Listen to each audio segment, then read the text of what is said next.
at 9 at the moment, or soon to have 10. So that was one of my goals that I put up for myself a while back, was to hit 10 properties in my portfolio by the time I turned 25. If you were 19 again, had your whole life ahead of you, what would you do? Would you go back to school? Would you travel the world? Would you go out partying every weekend? Or would you save every penny you earned to buy your first investment property? I'll answer that question inside this episode. Welcome to Property Investory, the podcast that goes behind the scenes of property investing stories. Here's your host, Tyrone Shum. At only 25, our young guest already maintains an impressive portfolio. Eddie Dilleen began his investment journey at just 19, and he hasn't stopped since. Dilleen will share his empowering story of growing up without a house to his family name, and how that served as the drive behind his $2 million portfolio. Well, my name's Eddie Dilleen. I've been property investing for probably about 5-6 years now. And I started when I was 19, bought my first property. And since then, I'm just turned 25, so I'm still 25 and almost at 10 properties at the moment. When most young adults in Australia are still renting, Dilleen has certainly gone above and beyond the norm with his 9 properties. I think it's it's just having a mindset, having a goal, having a plan in place, and just being committed to it and going all out. At 25, Dilleen isn't quite ready to retire on his portfolio, but amidst his full-time job, he finds the time to constantly hunt for his next property deal. I currently work full-time, so I work probably about 50 hours a week at my current job, which is just in sales. And when I'm not doing that, I'm always doing countless amounts of research. I'm very active with calling up real estate agents, keep my eyes on what markets are doing what at what particular time. So whether it be the New South Wales, Queensland, South Australia, the 3 main property markets that I look at very in-depthly and follow really closely. So just countless amounts of research, going through properties, calling up agents, and finding what is the best deal out there and what I can get my hands on that's going to help me move forward. But it's not all work for this property investor. A good work-life balance is the best way to progress your property investment journey. On the weekends, just hang out with friends, play basketball in my spare time, hang out with my fiance. Just enjoy life as it comes as well. Preparing for the future is one thing with property investing, but you've got to find time to enjoy yourself as well along the way with alongside hustling and all that kind of stuff. So, as a property investor, Dilleen is determined to succeed no matter what challenges he faces. In terms of property investor, probably describe myself very intense, very passionate, and it just go full out at property investing. Basically, from a young age, got started and still doing that, and just very determined, I guess, in a short way. Growing up in housing commission with a single mother and 2 siblings, Dilleen was always determined to succeed in order to help his family. So I grew up in Western Sydney in a suburb called Mount Druitt, which a lot of people probably have heard about, not being the most flashiest place. But yeah, I grew up with a single mother who was on a pension and on housing commission as well. So it was pretty much, at least to say, humble beginnings. And I suppose for me that's a huge driving factor in building my portfolio and creating wealth over time.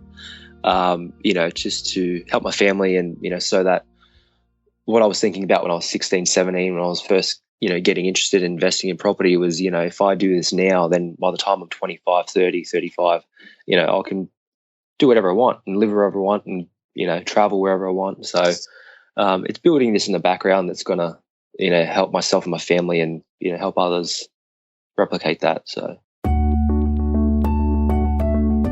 Without a house to his family name as a kid, Dilleen attributes his interest in property investing to his desire to improve upon his childhood circumstances.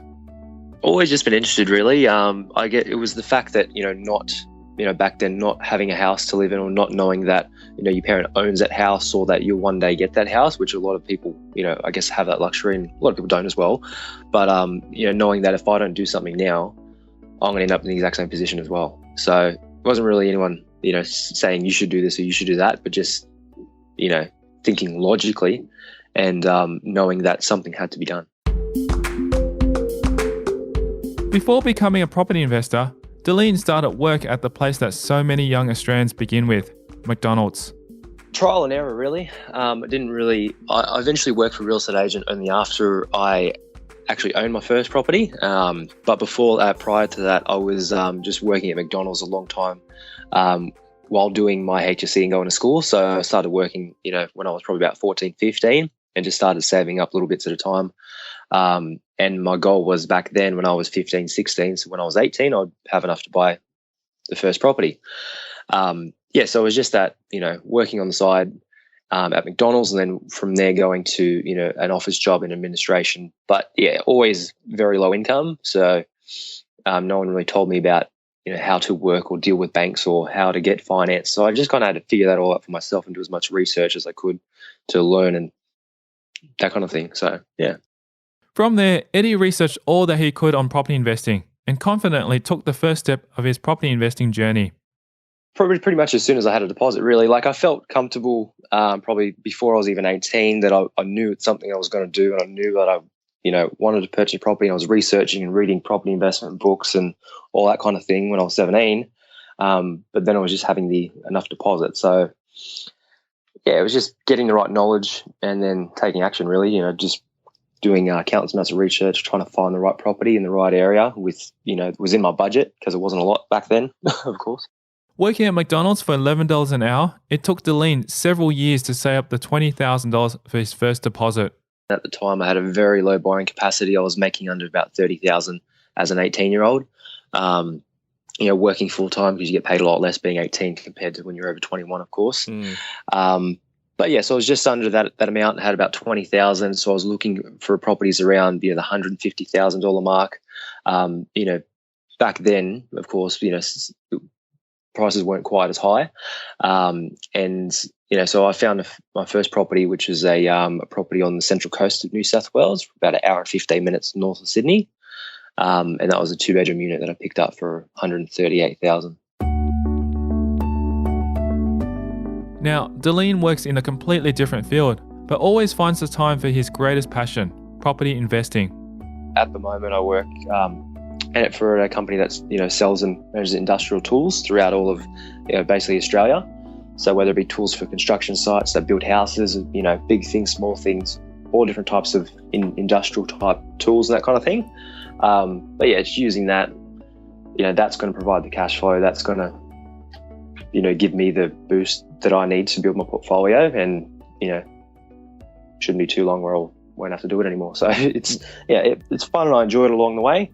But that's what I do at the moment. I was only ever in real estate for a very short time when I was becoming a real estate agent out in western suburbs of Sydney.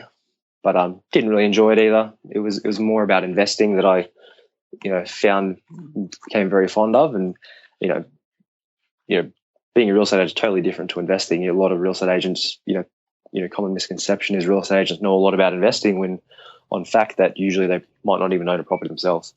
Purchasing his first property at only 18 years old, it's unsurprising that Dilleen found the entire experience slightly terrifying. The first one was very nerve-wracking. Of course, it's the most, nervous one and exciting one as well at the same time. I remember I was working in an office job when I was just before I turned 19, so I was still 18. I was constantly looking online for properties within my budget because I went to many different finance lenders, and some would say you can't borrow, you can, but it's I've learned to just take that with a grain of salt and just keep pushing forward and finding out who will do the finance. And then once I actually had a budget of around the $140,000 mark, which is still not much at all back then, I started looking around the local area, looking at rents, what they were doing as well, what kind of rental return I would get. Something that would just look after itself and pay the associated costs, which would be mortgage repayments and council rates and water rates and all that kind of stuff. So I came across a 2-bedroom unit on the Central Coast. That's where my family used to holiday, a few years back, and some place that I kind of knew that was within the budget because nowhere else was roughly that cheap. And I basically just called up the agent one day, dove into it, organised an inspection, drove up there on the weekend, and did the inspection, and at the first glance, the place seemed a little bit, shady and that kind of thing, but, had a little bit of graffiti outside, which can scare off a lot of people. But, of course, coming from Mount Druitt area I live in, it wasn't something I was accustomed to or wasn't too scared of about making that, making that decision. It's clear that this confidence paid off, with Dilleen's first property providing a healthy cash flow. And then I finally negotiated the property down to $138,000, and it was renting for about $220 a week at the time. So that was a good 7-8% rental yield. So I thought that was pretty amazing. From there, he made sure to do even more research and enjoy his young adulthood at the same time. I took a little bit of break after that because, as you can imagine, what a lot of people do is you go out and party and all that kind of stuff when you're 19. And that was my original goal, just getting the first property, and I'd done that. So it was unfortunately about a year and a half, almost 2 years later, before I finally purchased the next one, and I was 21. I was, doing a lot of research. I was, making a little bit more money than I was the first property. So I had roughly the same amount of savings and deposit that I originally started with, around the $20,000 mark. And I was looking for something around the same price because that was my comfort zone back then. And, nothing around the Sydney area was around that price. So I looked in another state, which actually my dad lives in, which is Adelaide. So whenever I'd go every now and then to visit him, I would notice the high rental yields in Adelaide, the very low entry prices, and I picked up a 3-bedroom house about 30 minutes north of Adelaide, and that was picked that up for. It was actually a bank repossession, so that was actually off the market. It was bank repossession from doing a lot of research and networking with real estate agents and that kind of thing. I picked that up for $130,000. And that was renting for about $220 a week at the same time as well. It certainly was a price that Dilleen picked up, with surrounding properties going for up to $30,000 or more. If it wasn't bank repossessed, other comparable sales are going for about 150, 155, maybe 160 at the most. So it was a good probably 20% under the actual what I believe the true market value of the property. So it had that upside for growth there as well. Only half an hour from a CBD as well. After that scoop, Dilleen again looked to other states as a way to balance out his growing portfolio. On the second property, it was probably about another year after that. I was towards 22, 23, and started looking at other states. I wanted to diversify my portfolio a little bit. Sydney was rising in price, still out of the price range a little bit, but I wanted to keep investing within my budget and ensuring I've got those high rental yields that would, take care of the portfolio in case I lost my job or anything happened. It would be looking after itself. So I came across Queensland as a state and as an area, and I purchased a property. Once again, this one time was about 25 minutes out of Brisbane CBD, and that was a 1-bedroom unit. Comparable sales at the time when I was researching, they're around probably the $130,000 mark. It was very, very cheap. It rented out for $220 a week as well. It was about $210 by memory. But I picked up another 1-bedroom unit within that Brisbane radius, 25 minutes out, for $105,000. So that was a very, very good buy, and very cheap and below market value. Dilleen then continued his strategy of buying below market properties and adding their cash flow to his portfolio.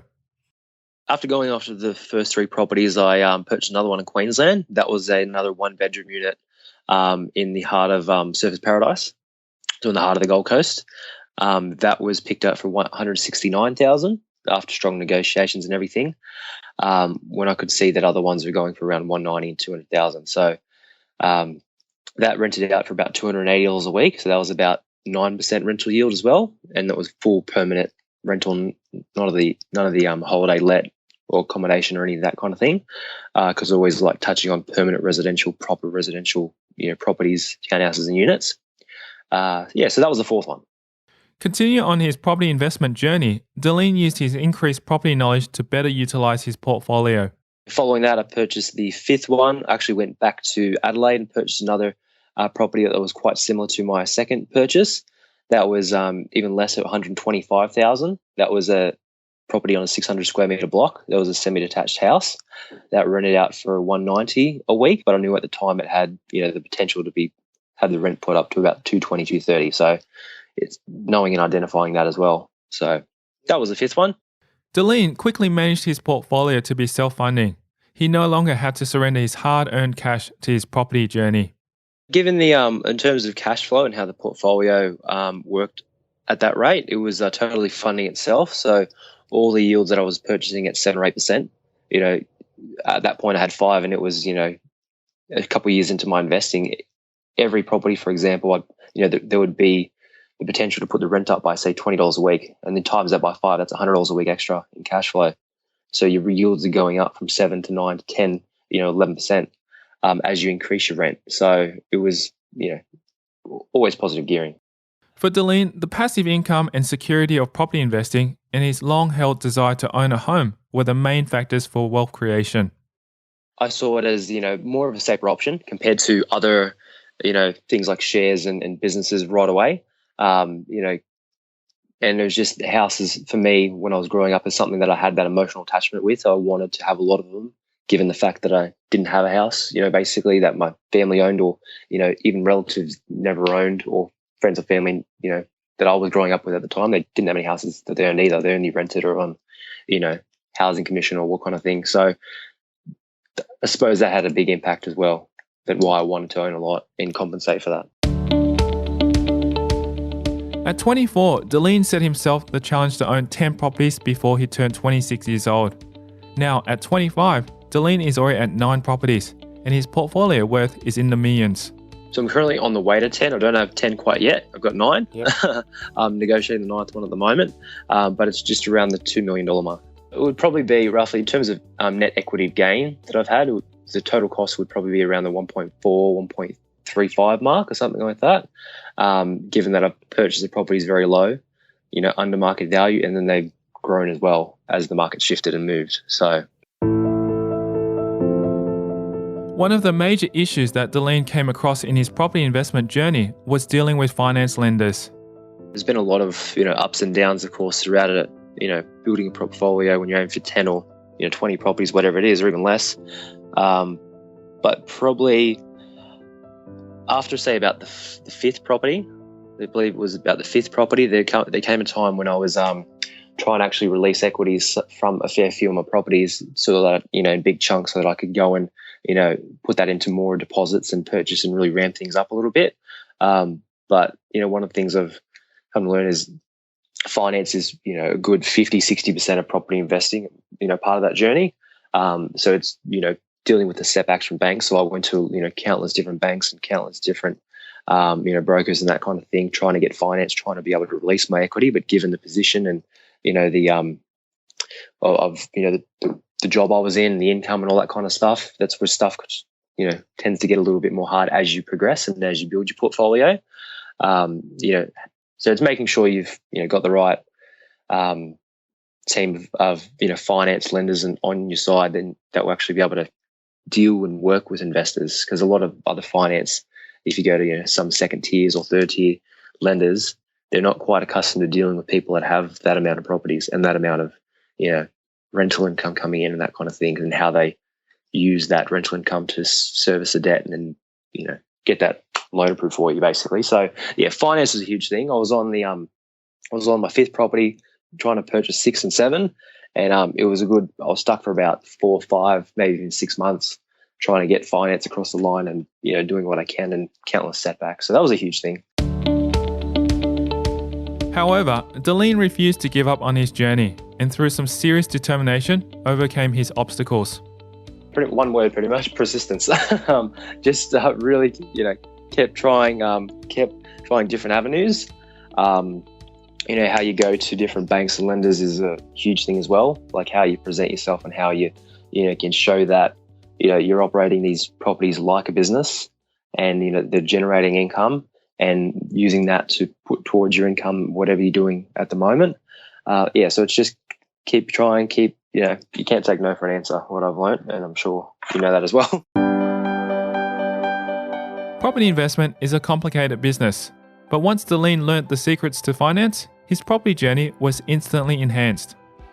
Got a few different ones, but one stands out, but in particular, I think after the 2nd property, and I was working with a finance broker at the time, and I was trying to learn as much as possible about how the banks look at properties, and people when they're actually going for investment loans, and how, all the different ratios, the LVRs and rental income, serviceability, how they take that into account, and how they can, use that to get, you can use that to get loan in your favor. It was probably, big thing was about just learning about the finance after the second and third property, and where I really dedicated a lot of my time to understanding how the finance industry worked, how the whole process of purchasing a property, and how you can use your equity to leverage off, mixed with strong cash flow properties to continue moving forward and build an asset base for the future. With this knowledge of finance, Dilleen quickly learned that the most important part of property is not taking no for an answer. One bank is, you could basically have 10 different banks, and it'll tell you 10 different things. You could take one property to 10 different banks, and one says it's worth, 200,000. The other bank says it's worth 250,000, 280, 180. They value properties differently. There's different types of valuations. What I've learned as well, it has a huge impact on if you go with the wrong bank, and they're not doing it the right way or in your favor, that's going to benefit the investor themselves, then you're stuck. Different banks also take into consideration different amounts of rental income that's actually coming from your portfolio. So some may cap it at 6%, some may take in 80% of total value. It changes all the time, but just learning those two things about the serviceability and also about the valuation part of finance. For Dilleen, the next thrilling installment of his property journey is reaching that goal of 10 properties before 26. I suppose it's finally hitting that number 10. At the end of the day, it's just a number, but it's to me, it's I've had that there for so long. So it's getting to that number 10, I guess, and being in a position after that to purchase my dream house, and have that portfolio. Say, for example, in the next 5 years, I'll be 30, or 10 years I'll be 35, and by that stage, my portfolio will be year after year. If you look at property as an example, if you take 10 properties and they're worth $2 million, the next 10 years they could well and truly go to 4 million. 10 years after that, 8 million, 16 million. It's as you use that and you continue building your portfolio, it's just that effect that can have, if you do it safely and securely, of course, and have your insurances in place as well. But it's just being at that stage where I can do what I want when I want, and have a family, and my children and my partner will be able to do what they want as well, and one day leave a legacy for them and their children as well, where they'll be in a better position than I was when I was growing up. Dilleen plans to soak up the Sydney sun once he purchases his dream house. Yeah, I do believe it will be in Sydney. I think it would be, I'm very fond of the beach and living by the beach, so that may be, something, or if not, then just owning my own house that has a lot of land on it, and, that kind of thing. Dilleen says that lack of influence from family and friends was what held him back from investing in property at the outset. He felt that he had to use outside resources in order to learn more about the subject. I suppose for me, what was initially holding me back is just not being around other people who have actually invested in property before. Going back to when my mum was on housing commission, they never owned a house of their own, didn't live in a house that we owned at all or anything. And no one in my family had investment properties, or even relatives or friends, no one that I knew had ever invested.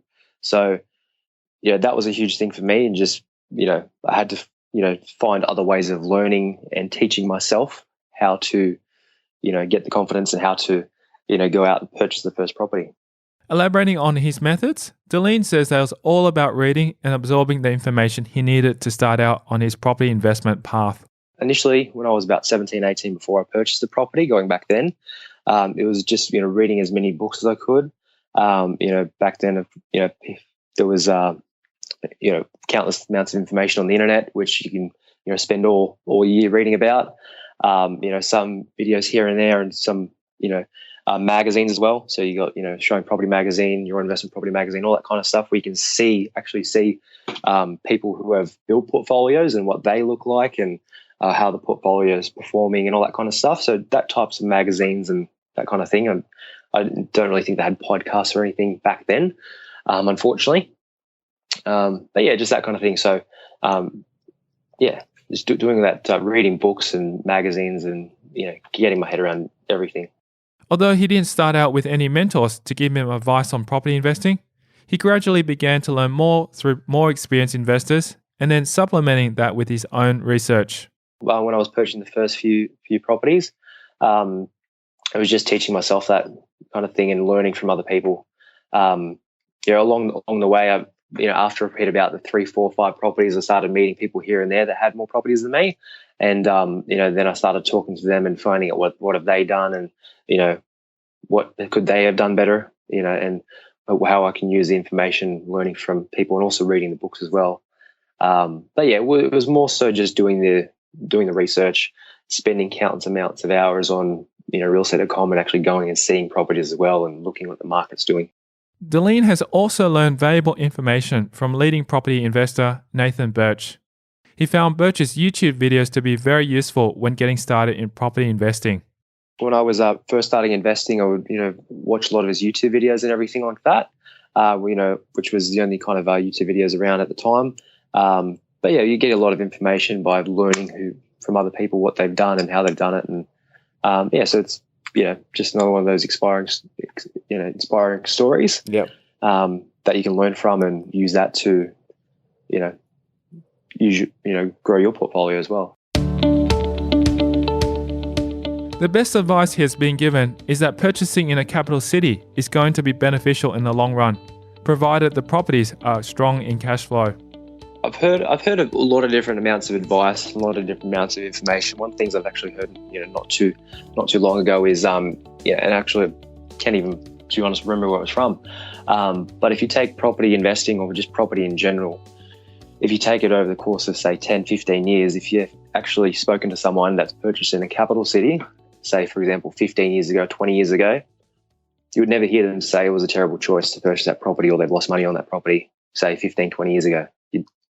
Maybe perhaps in something like a regional or mining town or something crazy like that, which has very, high fluctuations and that kind of thing. But if you're purchasing property in a capital city like Sydney, Queensland, Adelaide, Victoria, whatever it is, that doesn't rely on outside, economic conditions, that is just, mainly generated by the infrastructure going in the city and population growth over time, to think the same thing 10 years from now, 15, 20 years, 30 years from now, it's a long-term game and you've got to be in there for the long run. But if you can hold an amount of properties that are strong in cash flow, so they take care of themselves, over the course of that time, for 20 years, what could they possibly be worth then, and what position would that put you in, to live the life you want? At 24, Dilleen set himself the challenge to own 10 properties before he turned 26 years old. Now, at 25, Dilleen is already at 9 properties, and his portfolio worth is in the millions. So I'm currently on the way to 10. I don't have 10 quite yet. I've got 9. Yep. I'm negotiating the 9th one at the moment, but it's just around the $2 million mark. It would probably be roughly, in terms of net equity gain that I've had, the total cost would probably be around the 1.4, 1.35 mark or something like that, given that I've purchased the properties very low, under market value, and then they've grown as well as the market shifted and moved. So one of the major issues that Dilleen came across in his property investment journey was dealing with finance lenders. There's been a lot of ups and downs, of course, throughout it. Building a portfolio when you're aiming for 10 or 20 properties, whatever it is, or even less. But probably after, say, about the 5th property, I believe it was about the 5th property, there came a time when I was trying to actually release equities from a fair few of my properties, so that, in big chunks, so that I could go and, put that into more deposits and purchase and really ramp things up a little bit. But, one of the things I've come to learn is finance is, a good 50-60% of property investing, part of that journey. So it's, dealing with the setbacks from banks. So I went to, countless different banks and countless different, brokers and that kind of thing, trying to get finance, trying to be able to release my equity. But given the position and, the job I was in, the income and all that kind of stuff, that's where stuff, tends to get a little bit more hard as you progress and as you build your portfolio.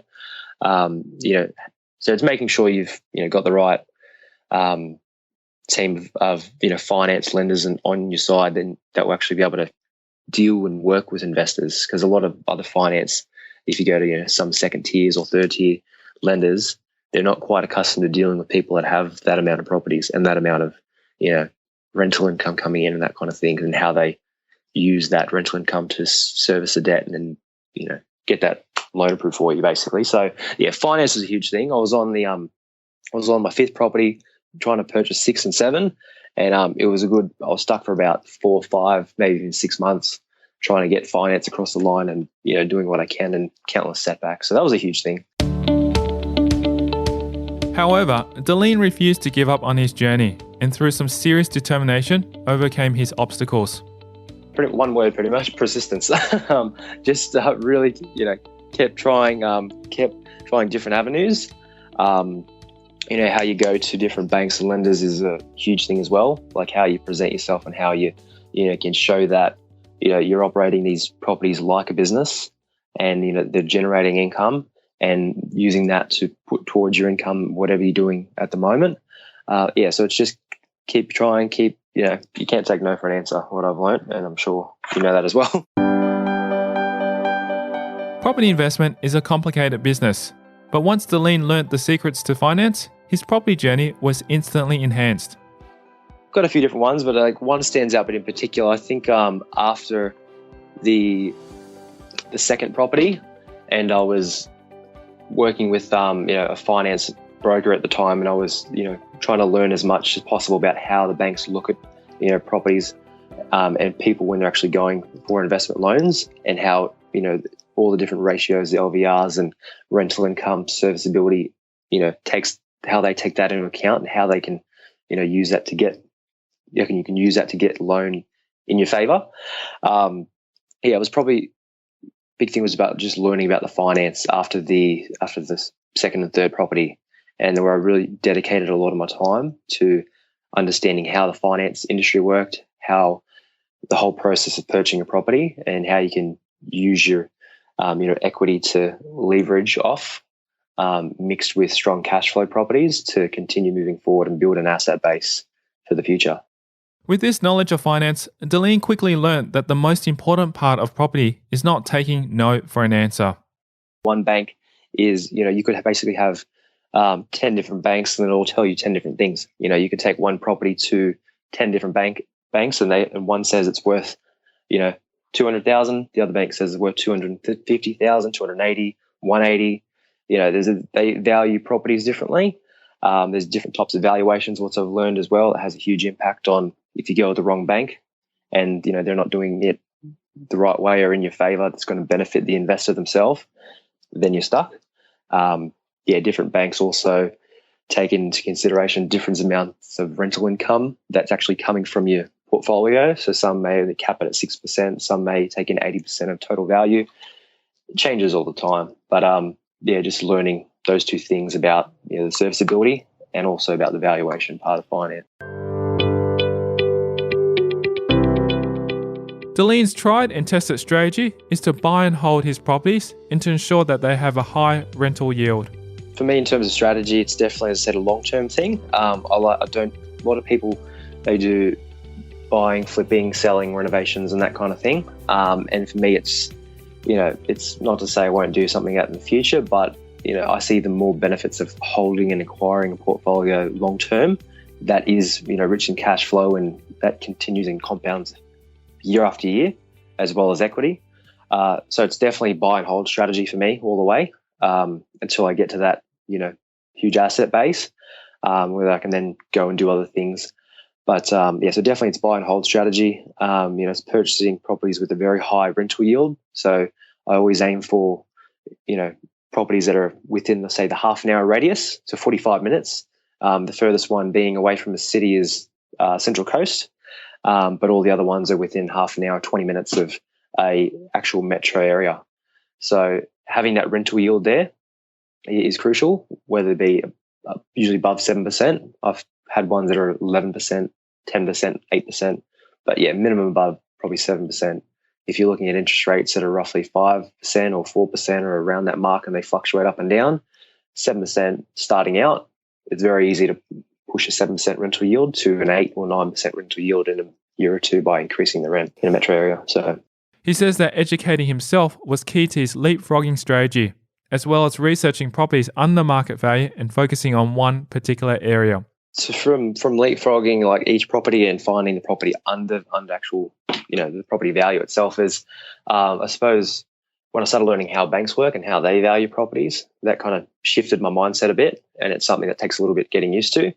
But basically, doing that kind of research, so if we're looking in Queensland, for example, within half an hour radius, so if you put a dot right in the middle of the Brisbane area and go around a half an hour radius, say if you're looking at it for a house, a townhouse, or a unit, and you can see quite clearly in a postcode, for example, or a few different suburbs that are quite niche and close to each other, that the average townhouse, for example, is selling for $200,000 or $220,000 or $250,000 even. Say, for example, 220, and you can actually manage to pick one up for 180 or 170 or something like that. That comes down to, once again, working with real estate agents, but just first and foremost knowing what's selling around the area. And you can use it, whether it be RP data, you can use realestate.com or domain, but you've got to be focused on the area and find out what things are selling for, so that when something does come up, whether it be actually talking to real estate agents or whether it be bank administrators or that kind of thing, you can actually jump on it quite quickly.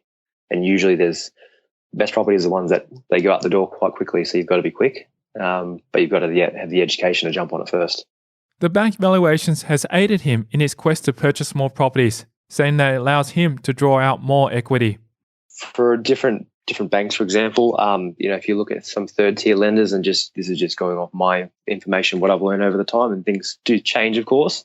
So if you look at a lot of third-tier lenders, the first ones being the big four banks, then after that, the smaller and third-tier lenders. So a lot of people go with them to try to get the lowest interest rate majority of the time, to save on cash flow, not knowing that, a lot of the things behind the scenes, that if you go back to revalue the property in, say, 12 months' time, that, they might revalue the property through their revaluating system. So what I mean by that is it might be forced to do a full valuation, depending on what LVR you borrow it at. So generally, if you're borrowing at a high LVR, 90%, 95%, they're always going to do a full valuation and be very ultra conservative when doing that. Whereas there's different valuations, there's drive-by valuations, desktop valuations, lots of different ones. So there's about 3-4 different kinds, depending on what bank you go with. But some banks are only limited to one type that they do, depending on which one you go with. If you go to 10 different banks, you take one property to 10 different banks and you say, what's it worth? Or, if someone actually did that, which is a lot of work to do, you wouldn't do it. But as an example, if you did that, 10 different banks could give you 10 different answers. So which one's going to help you move forward? Yeah. That's the question. He shares with us one of the personal habits which have contributed to his success. I suppose, I don't know, just always try to be, I'm very competitive, I guess. I don't know if competitiveness is a habit or, how a person is, but very competitive. Even when I used to play sports when I was younger, in just my life and how, in career-wise, in property investing-wise, just want to be, some of the best at everything I do. Dilleen also reveals his go-to guide on property investment and personal finance. One of the first and then, one of the best books I ever read when I was much younger, of course, and it applies to a lot of things, not only real estate, but, and I'm sure you might have even read it, and a lot of thousands of people read it, Rich Dad, Poor Dad, by Robert Kiyosaki, is a huge personal finance educational book. And that's something that a lot of people have read and it's very well known. And if you haven't read it, you really should. I always tell my friends and all that kind of people who are interested in, looking at doing something, you should definitely read that book first before you do anything. And then, other books, of course. But yeah, that helped me a lot, that book.